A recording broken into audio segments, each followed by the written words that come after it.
Bonjour à tous, merci de votre venue sur notre webinaire d'aujourd'hui, donc qui sera consacré à une présentation sur l'outil GLPI. Cette présentation, je ne serai pas tout seul pour la réaliser, je vais être accompagné de Christine Corso. Je te laisse te présenter, Christine. Bonjour à tous, je m'appelle Christine Corso, je suis consultante en ITSM de manière générale.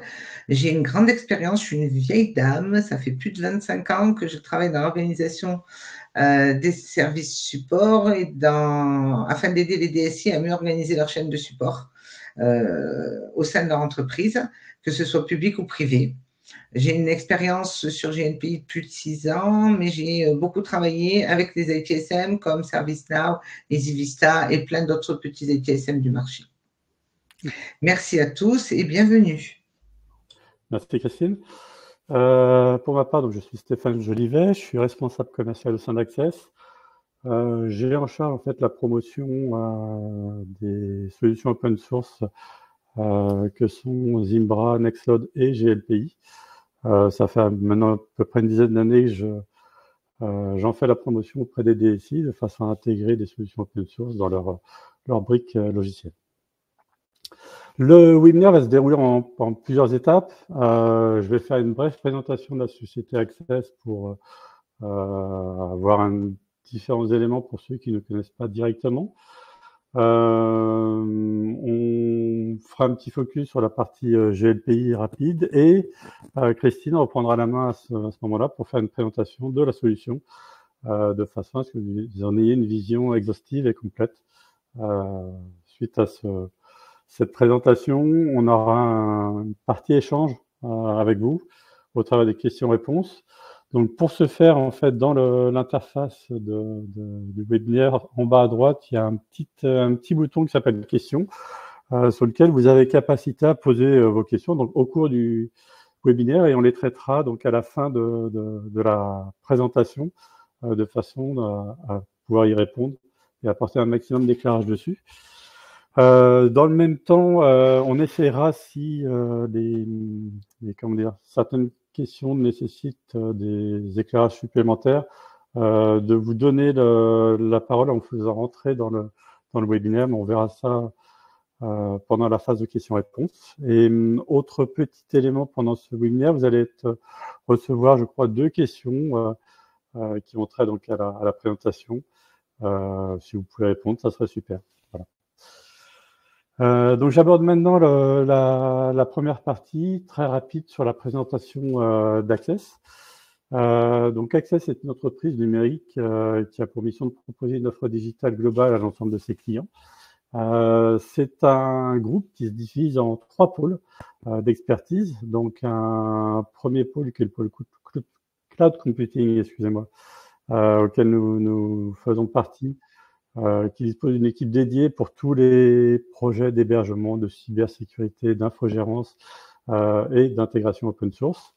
On a un deuxième pôle qui est le pôle software, qui assure en fait tout le développement de logiciels métiers, notamment dans le secteur de la santé, de l'éducation et de la formation. Et enfin un pôle digital service, au travers d'une agence de marketing digital pour guider l'ensemble de nos clients sur des projets de communication web, data et plurimédia. Access, donc c'est plus de 20 ans d'expérience avec plus de 300 collaborateurs qui sont passionnés par leur travail, qui assurent la mise en œuvre à peu près de 4000 projets sur l'année. J'avance au niveau de mes slides. Au niveau du pôle Cloud Computing, donc auquel on retrouve la partie GLPI. Donc c'est le premier pôle d'activité de la société Access. C'est aussi en même temps son pôle historique. On va retrouver différents métiers à l'intérieur de ce pôle, donc tout ce qui va concerner l'hébergement, l'infogérance, tout ce qui est intégration de DevOps et de Service Manager, un pôle cybersécurité qui est en ce moment en plein développement, et enfin toute la partie intégration de la solution open source. Sur ce pôle, en fait, Access est certifié ISO 27001 et aussi agréé, hébergeur de données, donc HDS, ainsi qu'Expert Cyber. Toute la partie hébergement se fait au travers de 3 data centers souverains qui se trouvent en région parisienne et sur la région lyonnaise.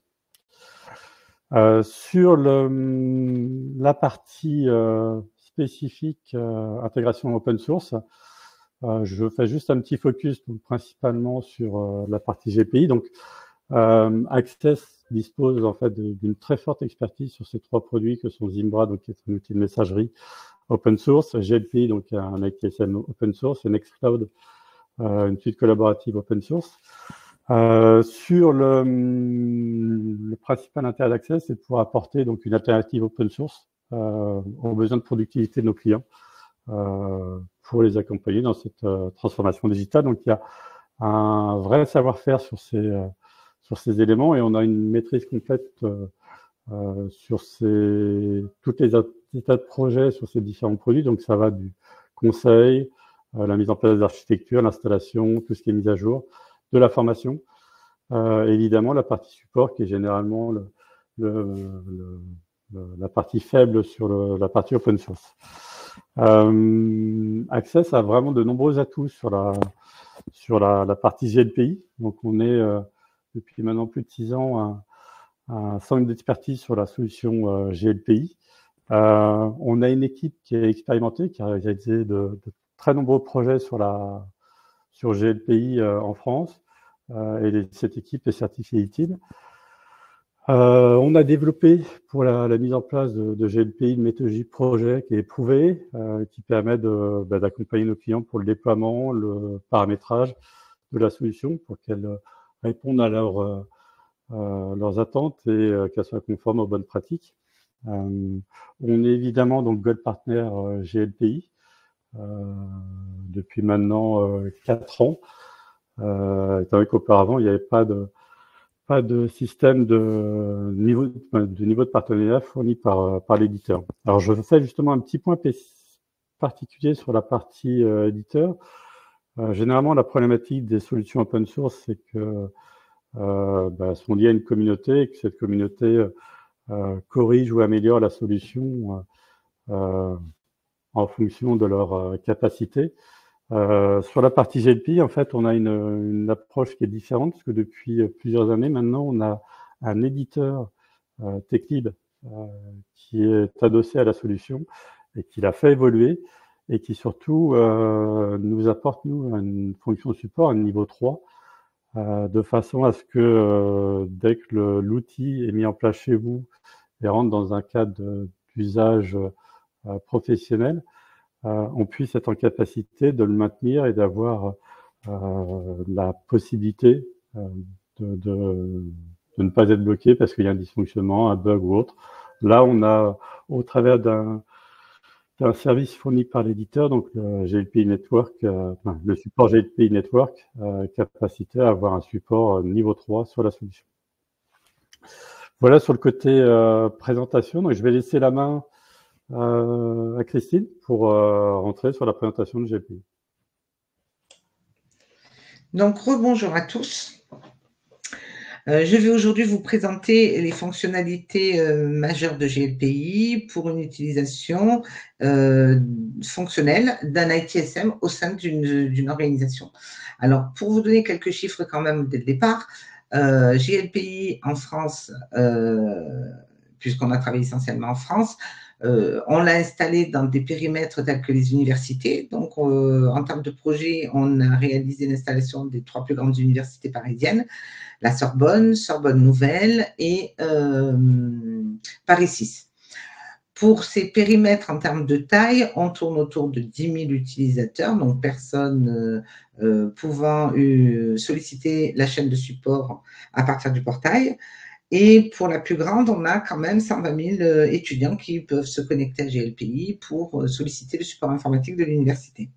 On a installé récemment un grand hôpital, le GHT, donc c'est un regroupement de 9 hôpitaux dans le sud du 78, qui est opérationnel, fonctionne bien et un client satisfait.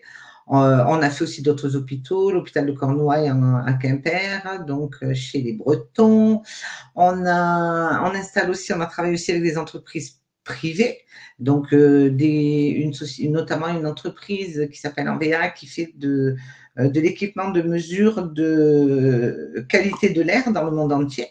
Pour vous donner une idée de sa taille, il y a à peu près 250 techniciens. Vous en avez 50 au Brésil, 50 en Chine, 60 aux États-Unis, etc. Donc, tout ça pour vous dire que GLPI vous permet est un ITSM qui peut être utilisé dans de très grandes structures. Pour faire quand même un tout petit peu d'histoire, GLPI, ça veut dire gestion libre de parc. C'est vrai. Il a fêté ses 20 ans en 2023. Et même s'il était au départ plutôt destiné à des petites et moyennes entreprises, aujourd'hui, ses capacités lui permettent aussi d'être installé dans de grandes organisations en termes de taille, de nombre d'utilisateurs et de gestion de parc, même de taille importante. Donc, GLPI, au travers de ses capacité est un outil qui permet donc de gérer des services sur des multi-entités et en multilangue. Les multi-entités, ça peut servir potentiellement, par exemple, on a des clients qui sont des entreprises qui font du support, donc du helpdesk pour de multiples clients. Eh bien, avec GLPI, ils peuvent le faire puisque la gestion des entités rend étanche les périmètres et permettent à leurs clients de se connecter à un portail dédié pour eux, avec des tickets qui sont créés dans des espaces réservés pour chacun de leurs clients. Donc, c'est quand même un ITSM qui permet de faire énormément de choses et d'être exploité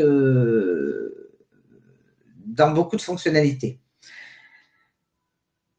GLPI permet la gestion de parc. Donc, ici, vous avez une plateforme de démonstration. Je vais pouvoir vous montrer un petit peu tout ce qu'il est possible de faire avec GLPI. Donc, dans la V10 que vous avez sous les yeux, vous avez maintenant des tableaux de bord dits ad hoc, c'est-à-dire qui vous donnent des informations à l'instant T et qui se rafraîchissent au fur et à mesure du temps. Ces tableaux de bord, il y en a plusieurs. Il y a le central qui est le général. On peut avoir des tableaux de bord sur la partie gestion de parc. On peut créer ici des icônes supplémentaires. Et on a un tableau de bord de type assistance où là encore on peut gérer des tableaux de bord qui vont permettre aux techniciens ou si on a un centre d'appel affiché sur un tableau, l'état du flux des appels reçus ou des tickets à traiter. On peut avoir donc les tickets globaux, ceux qui sont en retard, on peut parler des changements, des problèmes, etc. Et c'est tout parce que là moi je suis super admin, après c'est la gestion de parc. Donc, concernant la gestion de parc, il n'y a pas de grosses évolutions aujourd'hui, si ce n'est quand même la possibilité d'utiliser un outil qui s'appelle Generic Fields, gestion de champs supplémentaires, et qui permet aujourd'hui d'ajouter, si besoin, des champs supplémentaires dans les fiches des éléments qui sont gérés dans le parc. Donc ici, par exemple, type de gestion, on peut ajouter des champs supplémentaires dans cette partie-là. Côté gestion, on a des champs standards ici. On a la partie gestion financière avec tout ce qui est lié aux dates de commande, date de livraison, tarifs, date de début de garantie, date de fin de garantie. On a l'inventaire automatique qui vous permet de mettre à jour votre parc et qui est géré maintenant avec un nouvel agent qui s'appelle GLPI Inventory. Je ne vais pas trop passer de temps dessus parce que j'aurai trop de choses à dire. Juste une information importante, c'est qu'aujourd'hui, vous avez la possibilité avec GLPI de réaliser votre inventaire automatique sans installer d'agent sur les postes clients. Puisqu'aujourd'hui, l'agent GLPI Inventory est sur le serveur et si vos équipements sont connectés au réseau, vous pouvez parfaitement faire des inventaires automatiques. La différence majeure avec un agent installé sur votre poste, c'est que le nombre d'informations qui remontent est inférieur à celle que vous auriez en ayant un agent sur le poste. Vous n'aurez pas forcément tous les logiciels qui vont remonter, mais à minima, les informations importantes, comme le numéro de série, l'utilisateur qui a ouvert sa session et un certain nombre d'autres informations peuvent être remontées sans pour autant installer d'agent sur vos ordinateurs. Donc pour moi, ça c'est vraiment le gain que l'on trouve sur une gestion de parc avec la V10. Bien sûr, l'interface, elle a changé, mais je ne vais pas forcément passer de temps. L'éditeur a fait des présentations sur l'interface pure et dure, donc je vous invite à aller voir sur leur site. La gestion de parc, on a vu. L'assistance. Alors, l'assistance, là encore, le top depuis la 9.5 de GLPI, c'est la possibilité de disposer d'un portail qui a fait de GLPI, qui est une gestion libre de parc, un véritable ITSM.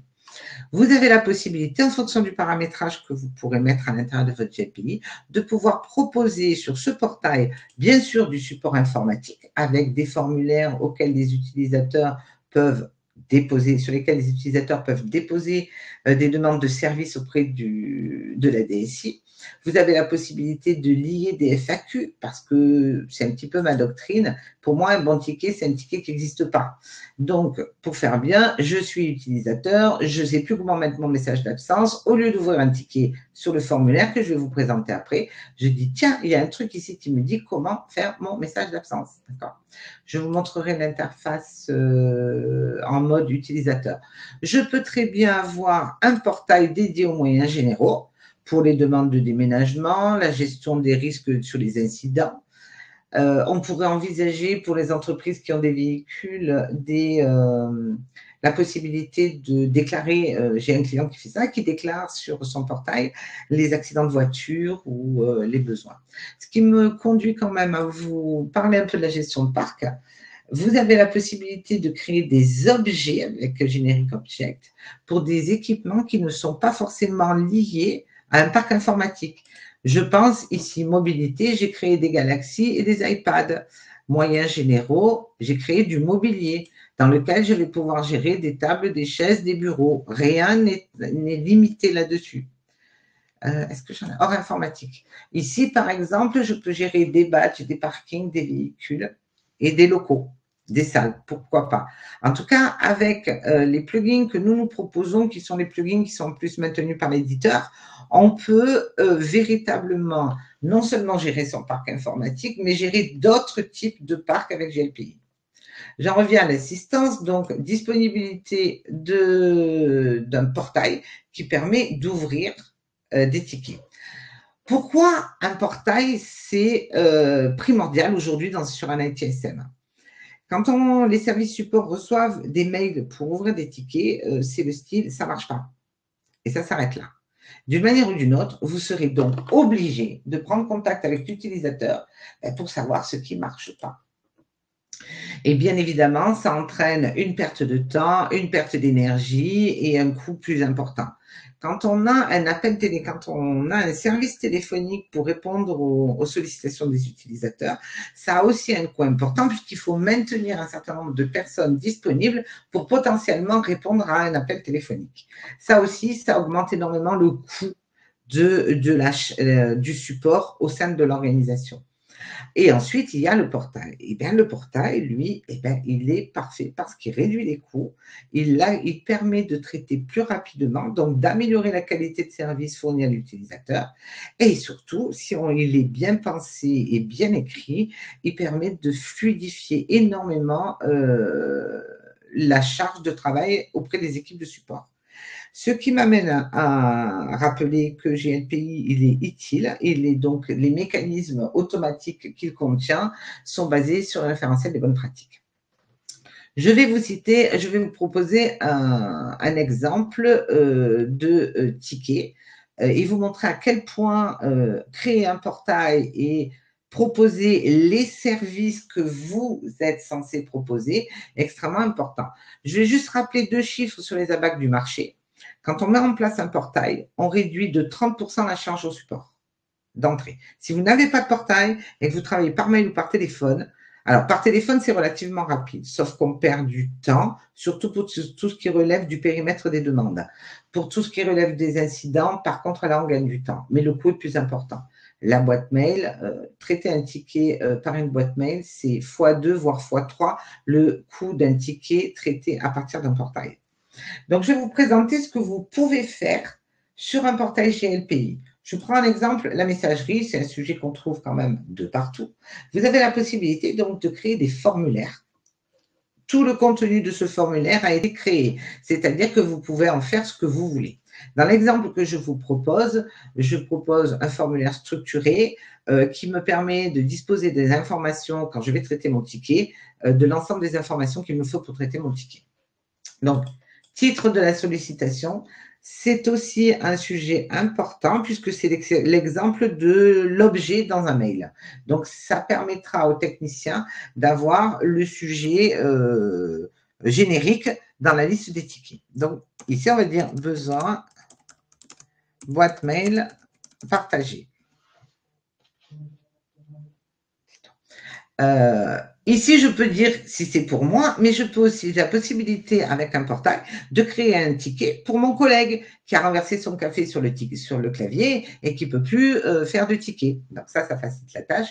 Donc si je dis pour une autre personne, comme mes utilisateurs sont dans GLPI, puisque GLPI permet de synchroniser votre AD et d'avoir l'ensemble des utilisateurs du périmètre dans GLPI, et ces personnes ont un compte et peuvent ouvrir une session et accéder à votre portail. Donc ici, je vais dire que je vais ouvrir le ticket pour une autre personne. On a la possibilité de mettre une personne en observateur du ticket. C'est l'équivalent de la personne en copie de votre mail. Donc là, je ne vais pas en mettre. Et le sujet qu'on retrouve aujourd'hui, depuis Monsieur Covid, aujourd'hui, si quelqu'un a besoin de quelque chose ou rencontre un dysfonctionnement sur son poste de travail, eh bien, le fait de savoir qu'il est en télétravail ou qu'il est sur site au bureau, et s'il est sur site au bureau, où est-ce qu'il est localisé. D'accord? Ensuite, je vais parler ITIL et référentiel des bonnes pratiques. Un ticket a besoin d'une prise, il est parfois nécessaire au support informatique, aux personnes qui vont traiter les tickets, de pouvoir savoir quel ticket traiter en premier. Donc, le niveau de priorité d'un ticket est extrêmement important. Dans GLPI, le ticket est défini par deux critères, l'impact et l'urgence. L'urgence, c'est défini par l'utilisateur et personne ne peut dire à quelqu'un qui vient vous dire c'est urgent que ça n'est pas. Par contre, le niveau d'impact est à la discrétion du technicien qui prendra en charge le ticket. Seul lui a la compétence pour savoir si l'impact du ticket est au bas moyen. Dans GLPI, mais ça c'est historique, il y a des niveaux de priorité qui peuvent monter jusqu'à 25 ou 35. Nous, dans les paramétrages que l'on propose à nos utilisateurs, on garde 9 niveaux de priorité, c'est-à-dire 3 niveaux de priorité, 3 niveaux pour l'urgence, 3 niveaux pour l'impact, ça nous fait 9, et j'utilise l'impact très haut pour les incidents majeurs, coupure réseau, etc. Mais ce niveau de priorité ne peut être attribué au ticket que par l'expert, donc par le technicien qui le traitera. Donc, dans un formulaire, il est complètement légitime de demander le niveau d'urgence de la personne qui va ouvrir le ticket. Un ticket, c'est seulement deux choses, un incident ou une demande. Avant de vous parler de ça, il me semble important de vous parler d'un sujet. Il m'arrive souvent d'arriver sur des systèmes d'information où je vais trouver statistiquement 80% d'incidents et 20% de demandes sur des GLPI ou d'autres outils ITSM. Si je suis directeur d'une structure et que mon système d'information dispose de 80% d'incidents et de 20% de demandes, je vire le DSI. Parce que les abacs du marché, c'est de disposer dans un système d'information de 20 à 30% de dysfonctionnement et de 70 à 80% de demandes. Et dans la plupart des GLPI que je rencontre, qui ont été installés, paramétrés par diverses personnes, ils ont laissé la valeur par défaut du ticket, qui est incident. Donc, on se retrouve avec des chiffres statistiquement qui sont mauvais, alors qu'en réalité, le système d'information est conforme. Puisque je rappelle que le premier rôle de la DSI, c'est le maintien en condition opérationnelle de son système d'information. Et comment on maintient opérationnellement son système d'information? En solutionnant les dysfonctionnements le plus rapidement possible et en livrant les services qu'on est censé livrer. Donc, un PC, un clavier, une souris, l'accès à une application, un bon Wi-Fi, et j'en passe et des meilleurs. Donc, je ne vais pas trop rentrer dans ces détails-là. Nous, chez Access, dans un formulaire vous trouverez dans tout ce qui est service à délivrer, hein, ces 2 phrases qu'on a mis en place et qui permettent, sans connaissance utile particulière, à n'importe qui de savoir si ce qui va déclarer c'est un incident ou si ce qui va déposer c'est une demande. Il suffit de savoir lire. Déclarer un incident, la règle absolue, c'est ça fonctionnait avant et ça ne fonctionne plus maintenant. Je demande quelque chose que je n'ai pas, une assistance, un accès à un équipement. Donc, n'importe quel utilisateur, sans avoir de qualification informatique, s'il sait lire, il pourra vous créer un ticket qui sera correctement paramétré. Je n'utilise jamais le mot tout et j'imagine dans vos têtes peut-être les restrictions. Vous pouvez me dire oui, mais.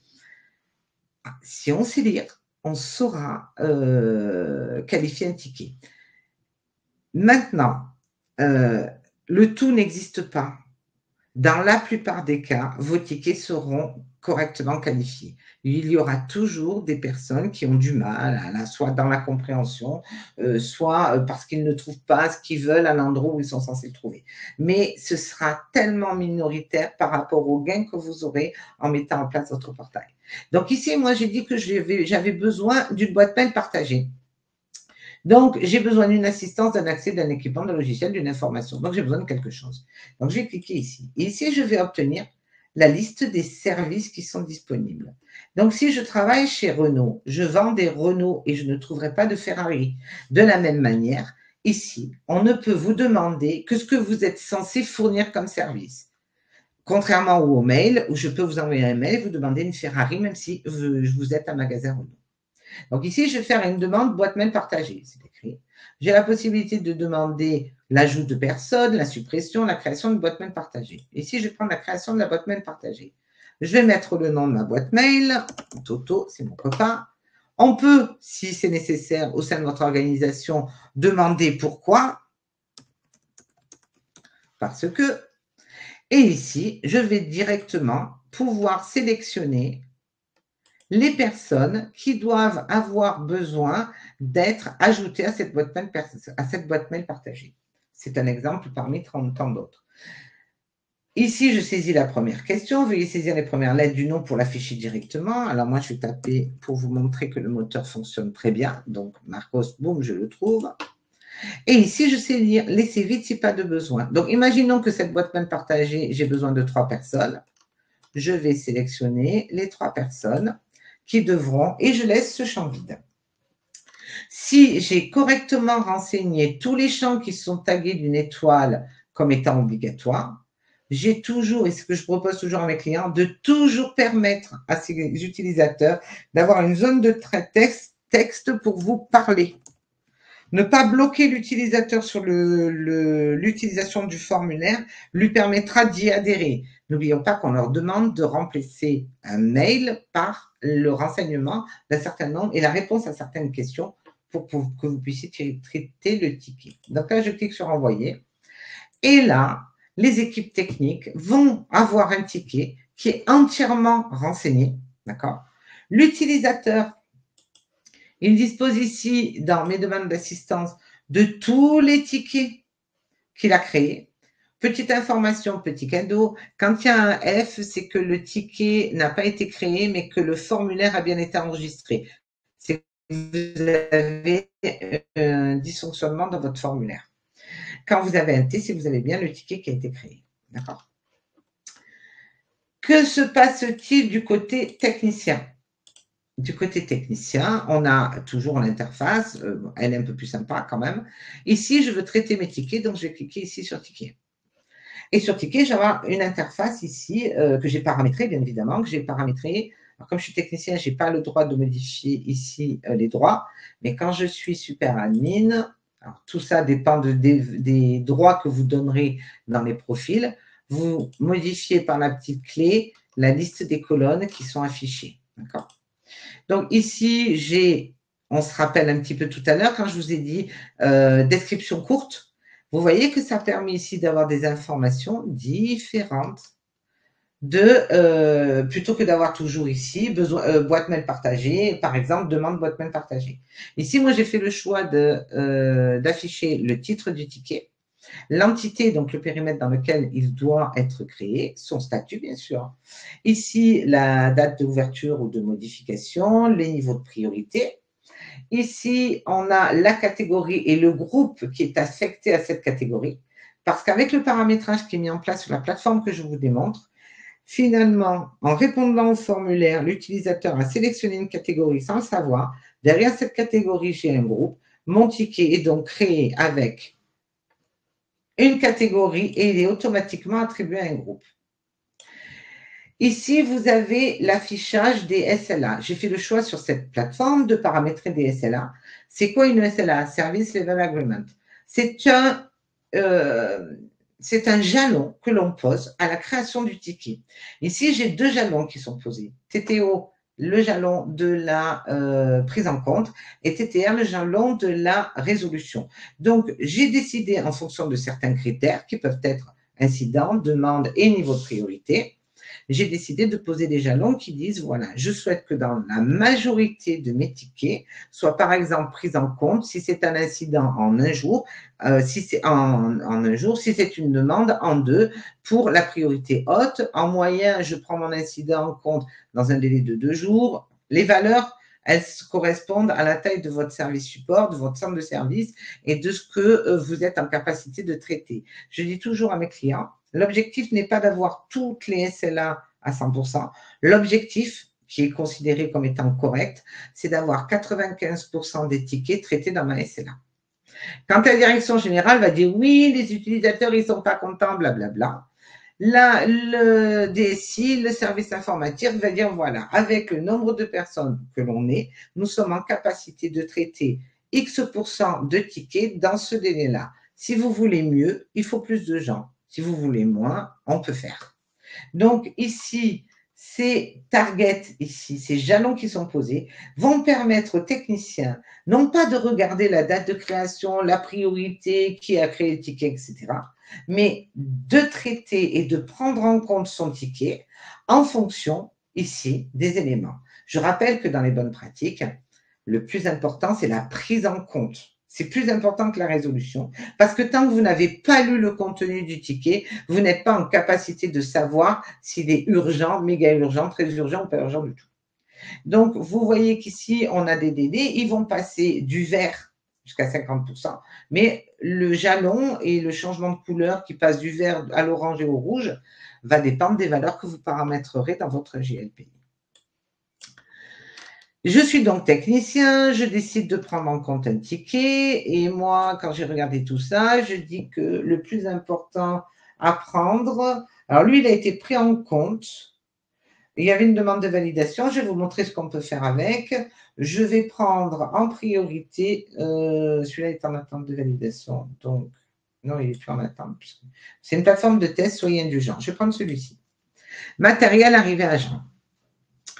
Je suis technicien, je prends en compte ce ticket. Je voulais quand même vous montrer un petit truc avant. Ah non, c'est qu'en passant ma souris sur les sujets et en la glissant ici et en scrollant, je peux voir le contenu du formulaire qui a été renseigné. D'accord? Ce qui permet aux techniciens, surtout en première phase de démarrage, de traiter les tickets qu'il peut traiter et quand même en fonction du niveau de priorité. Donc, je prends ce ticket-là. Il est attribué à l'exploitation, au groupe exploitation. Donc, si je fais partie du groupe exploitation, je verrai ce ticket-là. Je vous parlerai aussi des vues tout à l'heure.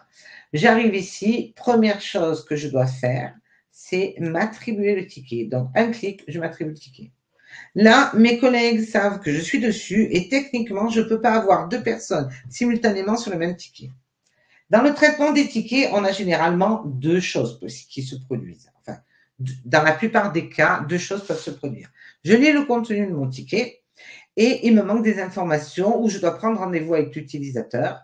Quoi qu'il en soit, je ne peux pas le solutionner tout de suite. Donc, je vais cliquer sur le bouton réponse.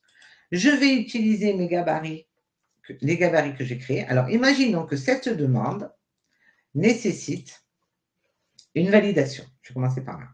Donc, je vais effectuer une demande de validation. Donc, je vais cliquer ici sur validation.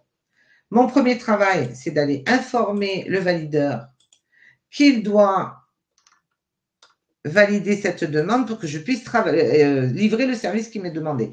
Donc ici, je sais en tant que technicien que ce type de demande, c'est ce valideur. Pour information, si l'ensemble de contenu d'un formulaire, si vous créez un formulaire, par exemple, que pour des demandes messagerie, eh bien, vous avez la possibilité de mettre en automatique le site de validation. Ça, c'est pareil, c'est du paramétrage. Donc ici, j'ai informé Monsieur Balaguer qu'il doit valider cette demande, mais je n'ai pas fini mon travail.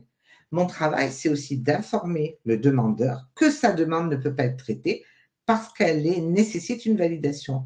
Je vais donc aller chercher mon petit gabarit attente de validation qui va remplir automatiquement le suivi.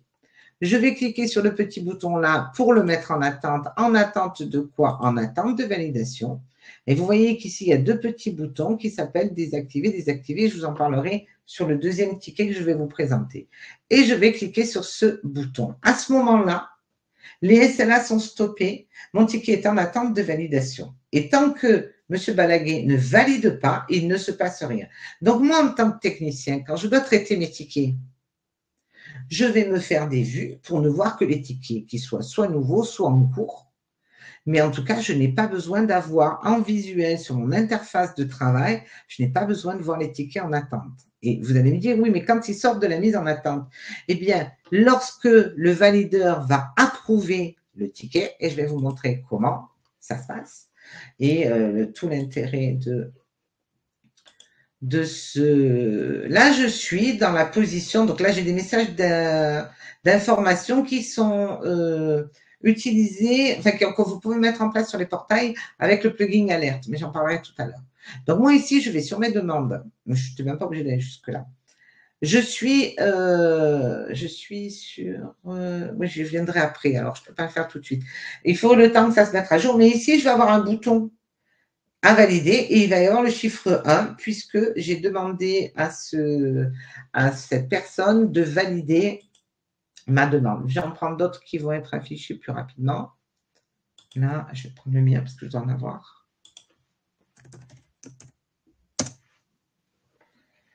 Là.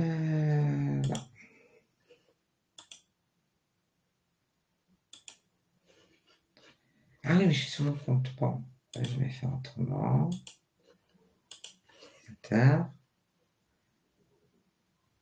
Voilà.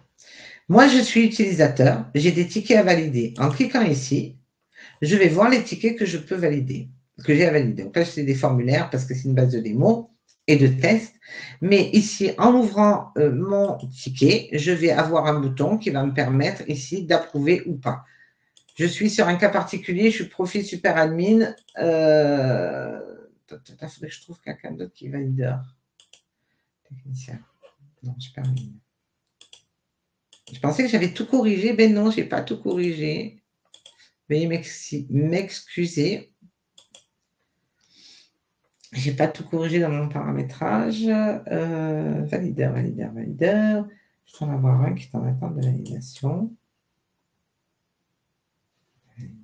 Statut nouveau, lui, pas. Attente de validation. On va chercher les tickets. Voilà, en attente. En attente de validation. Celui-ci est en attente de validation. Je vais aller voir le valideur. Poste en ligne. D'accord. Ici, je vois que cette personne a un ticket à valider. Elle va cliquer là-dessus sur le portail. Elle va ouvrir son ticket. Et là, elle va arriver sur cette page où elle va voir le contenu de la demande, le fait qu'on a informé l'utilisateur que son ticket est en attente de validation. Si la personne approuve, le ticket va sortir automatiquement de la mise en attente. Si la personne refuse, le ticket sera automatiquement fermé. Ce mécanisme n'est pas natif, c'est du paramétrage. Donc là, je vais approuver. Et je vais vous montrer que cette approbation, dans la liste des tickets,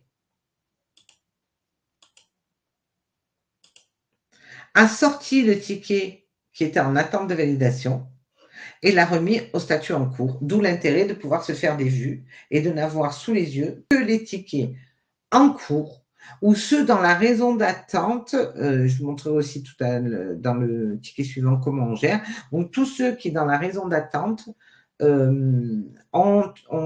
correspondent à un rendez-vous pris. Donc je reviens sur ce ticket-là, il a été approuvé, et à ce moment-là, le technicien peut le traiter. Les vues, pour créer des vues, vous avez un bouton ici, donc on commence par mettre les critères que l'on souhaite prendre. Donc moi, je vais prendre les nouveaux, je vais prendre les statuts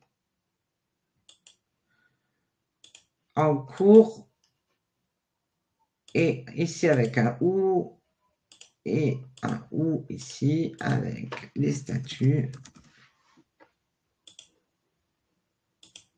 l'autre en cours. J'ai pris planifier, attribuer. Je clique sur ma recherche. Ça m'affiche tous les tickets qui correspondent à ces critères-là. Ensuite, je clique sur la sauvegarde de ma recherche. Je vais lui donner, alors moi je suis super admin, je peux faire du privé ou du public. Je conseille de mettre les droits seulement en privé pour que les recherches de Pierre ne s'affichent pas dans les recherches de Paul.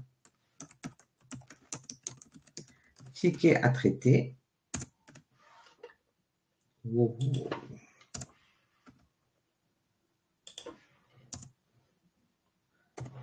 Voilà. Je suis sur route, je fais ajouter. Nouveauté aussi, ce petit bouton pour faire la remise à zéro du filtre. Donc, je fais la remise à zéro de mon filtre. Et pour trouver mes vues, je vais dans Liste et je vais trouver mes tickets à traiter que j'ai fait ici. En tant qu'utilisateur technicien, je retrouve et je peux travailler. Autre cas, donc là, j'ai fait ma demande de validation, la validation est traitée, etc. Autres sujets qui peuvent se produire, et ici, donc, je fais m'associer au ticket, toujours s'attribuer le ticket. Il passe automatiquement du statut nouveau au statut en cours, ce qui me permet ici, dans les statistiques, de voir que j'ai bien pris en compte mon ticket avant la date de prise en compte. Et bien sûr, j'ai encore 11 jours pour résoudre. Je reviens sur mon ticket ici. Je lis le contenu. J'ai besoin de prendre contact avec l'utilisateur. Je vais donc chercher un gabarit ici. Donc, demande de contact, par exemple. Merci de bien prendre le contact A. On peut demander une prise de rendez-vous téléphonique, physique, etc. On peut proposer un rendez-vous à l'utilisateur. Donc, le technicien, il n'a plus qu'à mettre la date et l'heure du rendez-vous qu'il propose. Et met ici son ticket en attente de réponse de l'utilisateur. Et là, vous voyez apparaître du paramétrage qui, ici, s'affiche suivi automatique toutes les semaines. Ça veut dire que toutes les semaines, l'utilisateur va recevoir une notification qui va lui dire « Nous sommes en attente d'une réponse de votre part. Merci de bien vouloir contacter, etc. » Et ici, il est marqué « Résolution automatique après 2 suivis ». Donc, le maximum actuellement dans GLPI, c'est 3. Ça veut dire que la première semaine, si l'utilisateur ne vous répond pas, il va recevoir une relance. La deuxième semaine, il va recevoir une autre relance. La troisième semaine, il va recevoir une troisième relance. Et à la quatrième semaine, le ticket va être fermé en disant « Nous vous avons contacté à plusieurs reprises. Merci. Nous vous avons contacté à plusieurs reprises sans réponse de votre part. Nous fermons le ticket. En tant qu'équipe de support, nous sommes à la disposition des utilisateurs. On n'a pas à juger qui répondent, qui ne répondent pas. Mais nous, on a un travail à faire. Donc, on peut estimer qu'au bout de 3 relances, une fois par semaine, c'est cohérent de fermer le ticket. Parce qu'après tout, l'utilisateur, sa demande, elle a peut-être changé, modifié, corrigé, ou sa déclaration d'incident, elle n'existe peut-être plus parce que c'est un incident de masse, puis il l'a oublié, il ne s'en occupe plus. On a la possibilité de relancer tous les jours, 2, 3, 4, 5, voilà. Vous avez les choix qui sont disponibles ici.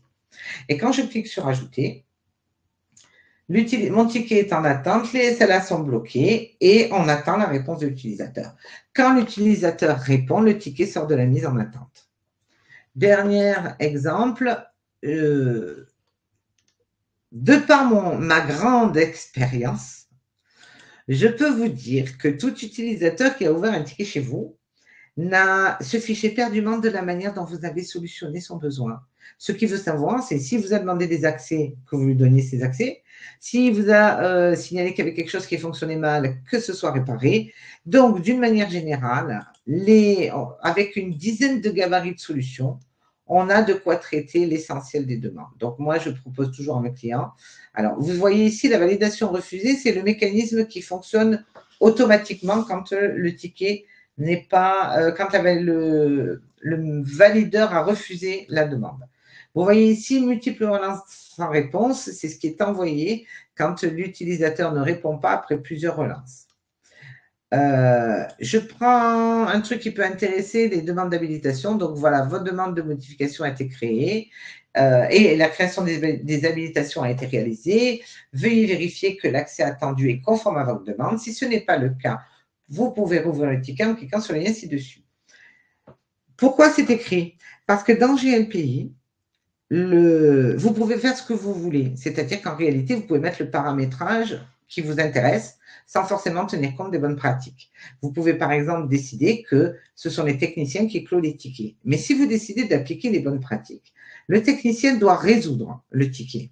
Une fois que le technicien a résolu le ticket, c'est à l'utilisateur d'approuver ou de refuser la résolution. Et là, c'est extrêmement important parce que quand on veut appliquer des bonnes pratiques, gagner du temps et gagner dans la qualité de service, il n'est pas concevable que ce soit le technicien qui ait solutionné qui soit en capacité de dire oui, ça marche ce que j'ai fait. C'est bien celui qui a ouvert le ticket de le faire. Donc, dans GLPI, tel que nous proposons la mise en œuvre de ce paramétrage, nous demandons, l'utilisateur reçoit un mail qui lui dit si tu es d'accord, tu approuves, si tu n'es pas d'accord, tu refuses.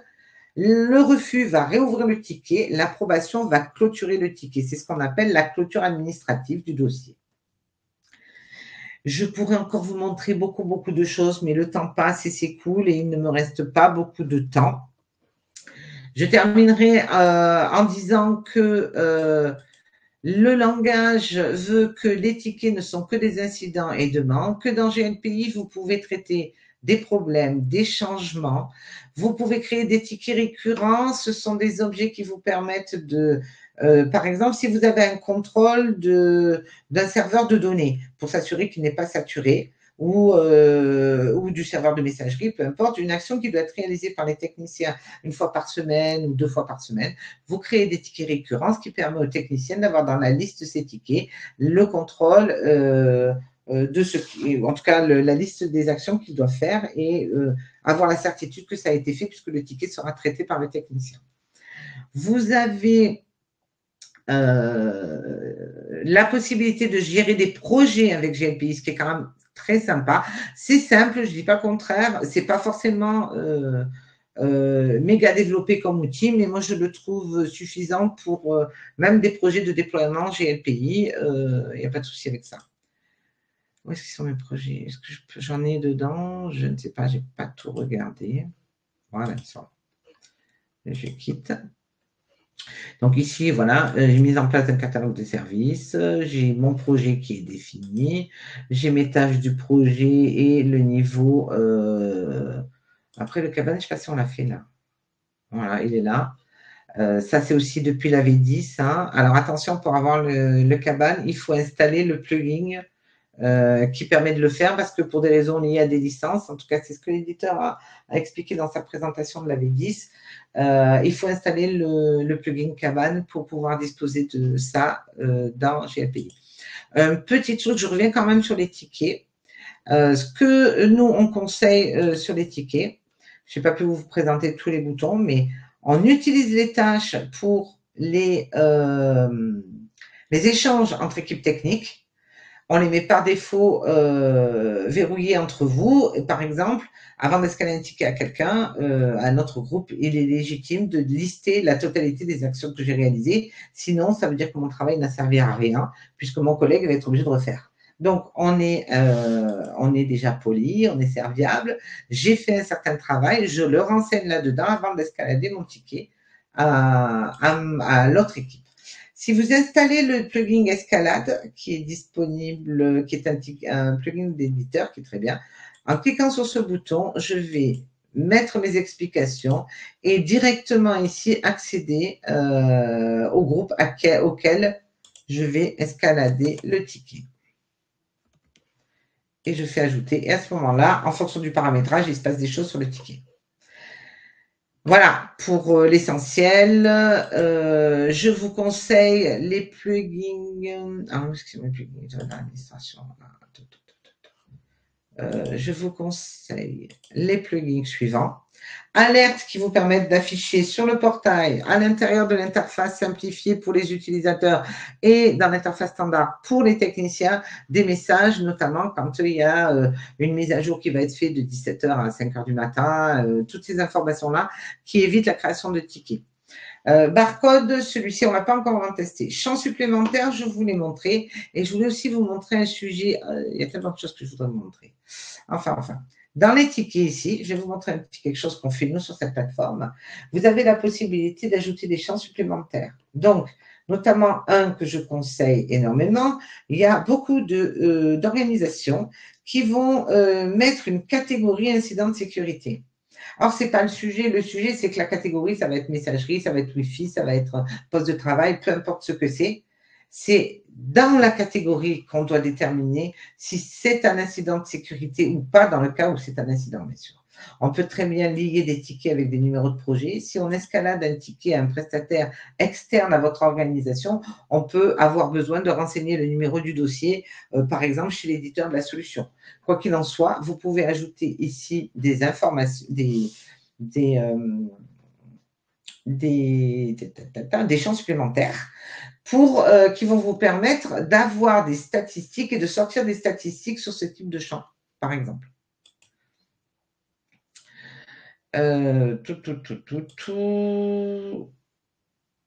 Bon, après, ça, c'est la gestion. On gère les licences, on gère les applications, tout ça, ça marche bien. C'est la nouveauté de la V10, la gestion des bases de données. Le dernier sujet quand même, la base de connaissances. Vous avez dans GLPI et avec ce nouveau portail la possibilité de lier des FAQ directement sur la catégorie de portail. Donc, par exemple, messagerie, je vais avoir mes FAQ avec mon formulaire. Vous avez aussi la possibilité d'avoir ici un onglet FAQ. C'est une question de paramétrage et de choix. Moi, perso, j'ai tendance à dire, si je montre directement l'information à mon utilisateur, j'ai plus de chances qu'il clique dessus que s'il trouve un bouton FAQ qui va cliquer sur les catégories et devoir chercher à l'intérieur. Voilà. Bon, moi, GLPI, j'adore. Je pourrais vous en parler des heures et des heures, mais je crois que je vais arrêter. Sinon, mes collègues, ils vont me couper le micro. Non, puis Christine, il y a beaucoup de questions qui ont été mises dans le channel. Donc, si tu as fait le tour de ta présentation. Oui, j'ai fait le tour. C'est vaste, mais je pense que c'est une belle première approche pour savoir si on a envie de mettre en place un portail GLPI, si on en a besoin aussi. Voilà. Ok. Donc oui, profitez si vous avez des questions, il y en a déjà un certain nombre qui ont été posées. N'hésitez pas à rentrer donc dans le champ questions qui se trouve donc en bas à droite et poser vos différentes questions. On va les prendre dans l'ordre.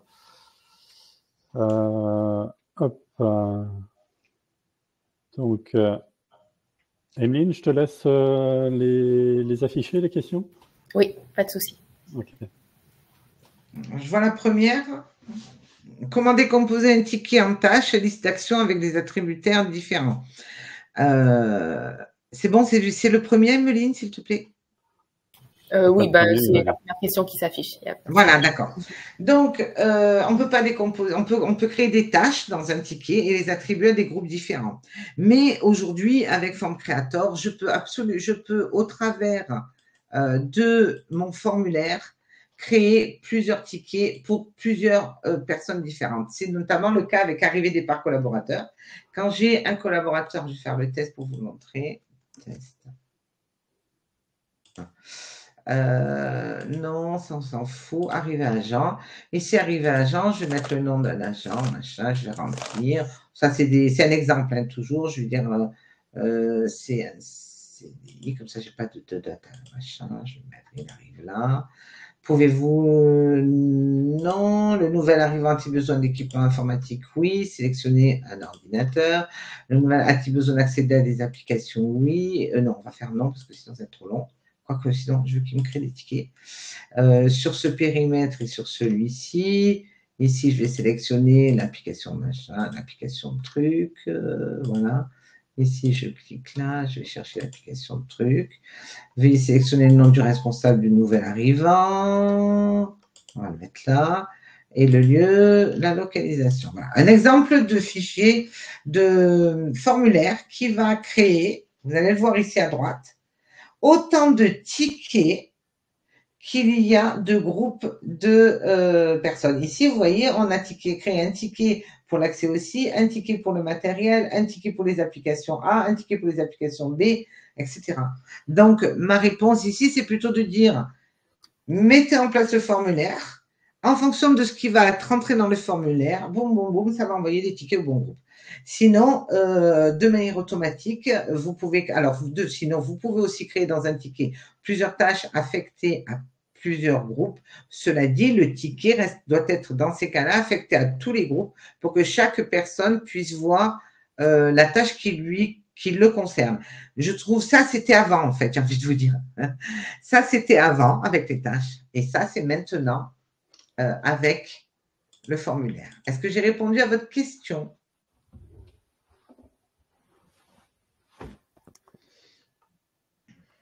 Je pense que s'il n'y a pas de souci. D'accord, voilà. Et vous voyez, les tickets sont tous créés là. Je te laisse lire les suivantes, Emeline, parce que moi, je ne sais pas trop dans quel ordre on les prend. Stéphane, si tu veux, je te laisse les sélectionner, ça sera peut-être plus simple pour les on va démarrer par les premières. Donc, c'était Isabelle Collard qui avait posé une question, qui est donc de savoir si on peut gérer les approvisionnements de matériel. Alors, ça veut dire beaucoup de choses, approvisionnement. Si vous travaillez avec nous dans la mise en place d'un projet GLPI, je vous propose le processus complet de gestion de parc, l'entrée d'un équipement ou d'une liste d'équipements dans un parc, la gestion, c'est-à-dire son cycle de vie, et comment on gère les sorties de parc. Donc, gérer des approvisionnements de matériel, je ne sais pas, c'est des commandes récursives. Il existe un plugin qui s'appelle... nous, on ne l'utilise pas parce que je crois qu'il n'est pas maintenu par l'éditeur. Enfin, j'en suis plus sûre, hein, parce que je ne les connais pas tous par cœur, il y en a beaucoup. Non.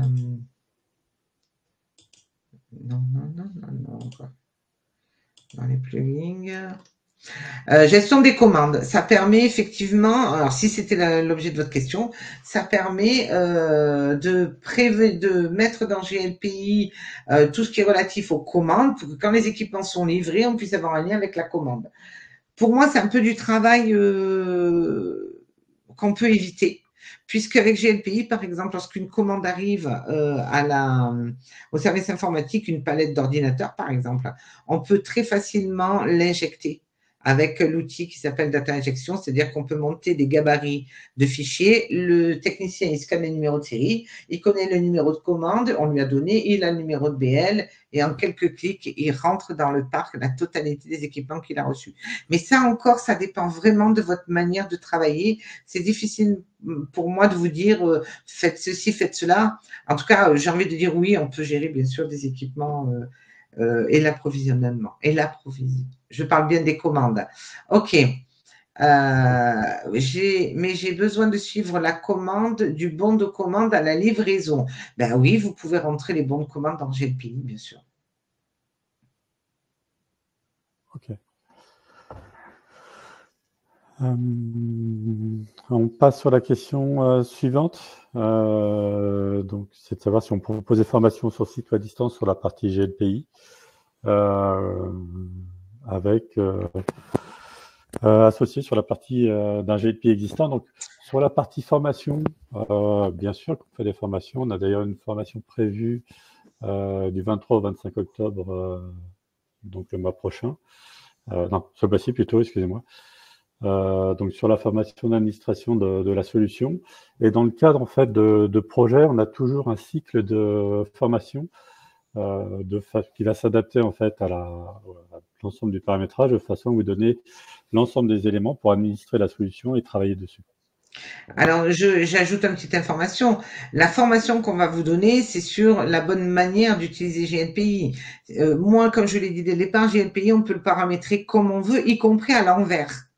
Donc, si vous nous demandez de vous former sur l'utilisation de votre GLPI qui est paramétré à l'envers, ça va être un peu compliqué. Par contre, on peut vous former et vous faire un transfert de connaissances ou voir des formations sur, voilà, GLPI, il sait faire ça, ça, ça, ça, ça. Et pour faire ça, il faut mettre ça dans le paramétrage. Voilà. Je pense que c'est peut-être plus clair. OK. On passe à la question d'après. Est-il possible de connecter un chatbot à GLPI pour éviter en fait l'usage des formulaires?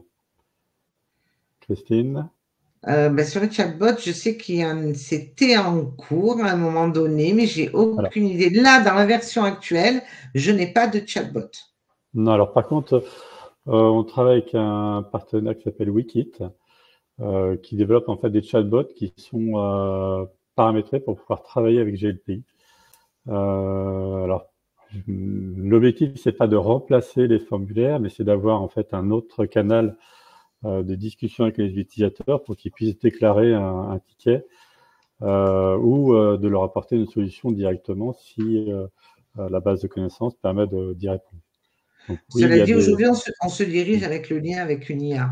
L'idéal, le principe qu'on pourrait imaginer, c'est que j'arrive sur mon GLPI, je pose des questions, l'IA me répond, et si à la fin je ne suis pas satisfait, que j'appuie sur non, en fonction des questions que m'aura posé l'IA, le ticket est créé, catégorisé, etc. L'idée pour moi, ce serait celle-là. Aujourd'hui, tout le monde parle d'IA, de lien avec l'IA sur les ITSM. Alors, il y a des gens qui annoncent qu'ils en ont un. Quand on va sur le site, on dit ouais, je voudrais une démo. Il n'y a pas. Hein. Donc, je ne sais pas où en sont encore, mais il y a plus de blabla annoncé que de réels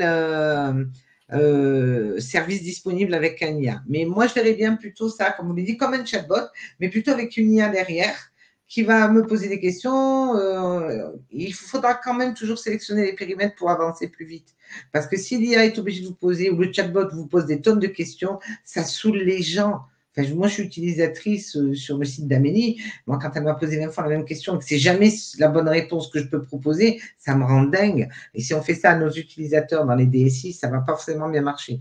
Donc, l'idée, ce serait plus une IA, j'espère en tout cas. Ok, très bien. Hop. Alors, question suivante. Voilà. Est-il possible de lier un parc GLPI à un outil de GMO? Le parc GLPI au parc global de l'établissement géré dans un... Aucune idée. Alors, ce que je peux vous dire, c'est que vous pouvez exporter et importer dans GLPI. Le lien, peut-être que vous pensez à un lien avec une API. GLPI a une API, mais en entrée, pas en sortie. Donc, tout dépend dans quel sens vous l'entendez.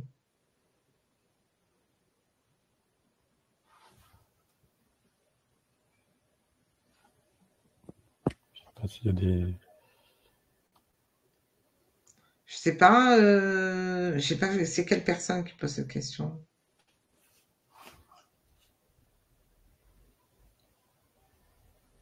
La question a été posée par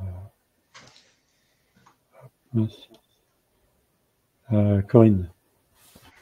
Oui, donc Corinne, j'ai envie de vous dire ça. Ce que je peux vous dire, c'est que dans GLPI, on peut rentrer du parc.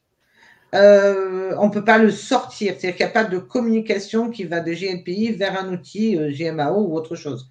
Par contre, si vous me dites j'ai une gestion de parc dans ma GMAO et je veux rentrer dans GLPI, comme il y a une API dans la V10, mais ça, c'est pas quelque chose que je maîtrise. C'est un peu plus technique et moi, je suis plus fonctionnelle. Donc, voilà. Je pense avoir répondu à votre question. Mais ça peut être étudié.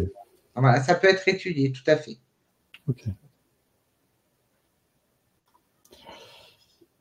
Alors.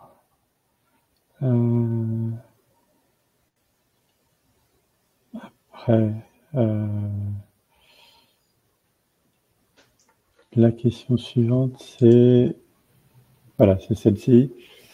Comment gère-t-on les suppléances pour les demandes de validation nominative?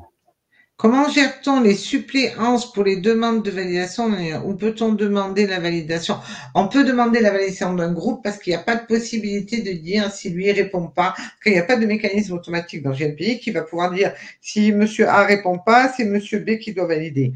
Vous faites un groupe et c'est A ou B, celui qui est disponible, qui va pouvoir valider. Mais en tout cas, il n'y a pas de mécanisme automatique pour cette fonctionnalité que vous voudriez avoir.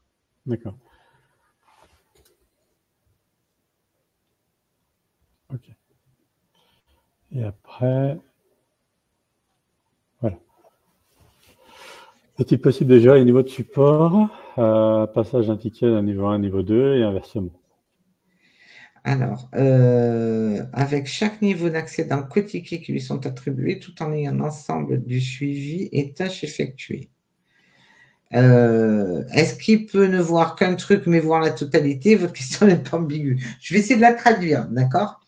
Oui, on peut gérer des niveaux de service, mais en réalité, aujourd'hui, on parle plus de niveau de service.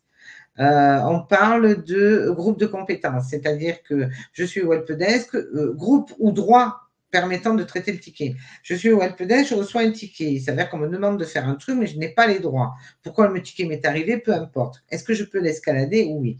Je peux même utiliser un plugin qui s'appelle Escalade et qui me permet de ne voir que les groupes auxquels je peux escalader. Donc, ça me permet de gérer, si vous avez ce besoin de gérer des niveaux 1 et des niveaux 2. Vous avez aussi la possibilité, avec les SLA, de dire, alors, j'ai fait des tests récemment, mais ça n'a pas marché comme je voulais. J'ai un collègue qui fait encore des tests dessus. L'objectif, ce serait de dire, ma SLA, elle est de 5 jours. Je mets des OLA je mets sur le groupe 1, la OLA de 1 jour, le groupe 2 d'une demi-journée, la OLA les OLA, ce sont des niveaux de service intermédiaires. Et à ce moment-là, lorsque le ticket qui était au helpdesk a atteint son délai maximal, je peux décider d'escalader automatiquement le ticket à quelqu'un, à un autre groupe. Ça, c'est du paramétrage des SLA et des OLA. Avec les SLA, ça marche. Vous pouvez dire, voilà, si la SLA elle est atteinte à 50%, par exemple, le helpdesk a le ticket, ne le traite pas, il y a une SLA de 1 jour pour le prendre en compte. Je peux très bien paramétrer en disant, si j'arrive à 50% de la SLA, escalade le ticket à l'exploitation. Voilà, par exemple. Ce sont des choses que l'on peut faire. Par contre, comme je l'ai dit tout à l'heure, oui, on peut mettre plein de tâches, les affecter à plein de personnes à l'intérieur, mais tous les groupes verront le ticket. Tout. Si j'ai 4 groupes qui ont 4 tâches attribuées, il faut que les 4 groupes voient le ticket. Maintenant, comme je l'ai montré tout à l'heure, quand je fais ma vue ici sur les tickets. Je vais me faire forcément une vue pour voir les tickets de mes groupes. Donc ici, je peux dire groupe technicien et exploitation, recherche. Et là, je fais ma vue où je vois que les tickets d'exploitation. Mais ça n'empêche que dans le ticket, je verrai toutes les tâches de tous les groupes. Mais, comme je dis, ça veut dire aussi que ici, je n'ai pas que exploitation. J'ai infra, j'ai tous les groupes qui ont des tâches à faire sur le ticket. Sinon, ils ne peuvent pas le voir, ils ne peuvent pas le traiter. Voilà, bon, c'est un peu compliqué. Après, il faut voir votre besoin et voir si c'est vraiment utile d'utiliser les tâches. Donc, s'il ne vaut pas mieux utiliser que chacun ait son ticket. Ok, Christine. Je crois qu'on a atteint toutes les questions, Emeline, si je me trompe pas. Ah non, il y en a encore 18. Il y en a encore, oui. Il y a Ah, il y en a encore. Je vais essayer d'aller un peu plus vite. Est-ce que le plugin peut envoyer le ticket dans une autre entité? Non. Non. Le plugin, il escalade à un groupe, pas à une entité. Donc, non. Si le groupe, il est dans une autre entité, oui, mais bon, et puis, il n'aime pas. Non, ça passe pas. C'est compliqué. Alors, c'est extrêmement compliqué de passer un ticket d'une entité à l'autre. Il faut passer par une fonction spécifique de GLPI. Donc, je pense que même si le groupe est dans une autre entité, le ticket restera dans l'entité où il est. Et je conseille que ce soit seuls les administrateurs de la solution qui passent les tickets, qui déplacent d'une entité à l'autre. Je vais essayer d'accélérer. Pouvons-nous, dans ce cas, utiliser GLPI pour gérer des actions de maintenance industrielle, actions et équipements? Cela rejoint la question sur la GMO. partant du principe que nous pouvons ajouter tout type d'équipement et de gérer des tâches. Est-ce possible? Tout ce que je peux vous dire pour résumer ça, c'est que vous pouvez créer des objets. Comme on l'a vu, vous pouvez les rentrer à partir d'une API dans GLPI.